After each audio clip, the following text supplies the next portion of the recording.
அதிமுகவில் தலைமை மாற்றம் ஏற்பட போகுது அப்படின்னு ரொம்ப வலுவான கருத்துக்கள் முன்வைக்கப்படுது. ஜெயலலிதா மரணத்துக்கு பிறகு அவர்கள் சந்தித்த 2 தேர்தலில் தோல்வி அடைந்தார்கள். 19 மக்களவைத் தேர்தலில் தோல்வி அடைந்தார்கள். பார்லிமெண்ட்டில் அசம்பிளியில் தோத்தாலும் பட் அது கண்ணியமான தோல்வி. ஏன்னா 10 வருஷம் ஆட்சியில் இருந்துட்டு 66 சீட்டு ஜெயிக்கிறதுன்றது பெரிய விஷயம். கூட்டணியோட சேர்த்து 75 சீட்டு ஜெயிச்சாங்க.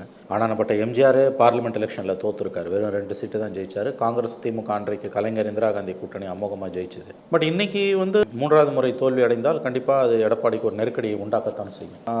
ஓபிஎஸ் அணி பிரிந்து போனதே ஒரு நெருக்கடியை உண்டாக்கி இருக்குது. ஒருவேளை பிஜேபி ஒரு 5 தொகுதிகளில், உதாரணத்துக்கு நான் சொல்கிறேன், அதிகபட்சம் 5 தொகுதிகளில் 2வது இடத்துக்கு அதிமுக 3வது இடத்துக்கு தள்ளப்பட்டதுன்னா கண்டிப்பாக எடப்பாடியோட தலைமைக்கு சிக்கல் உண்டாகும்.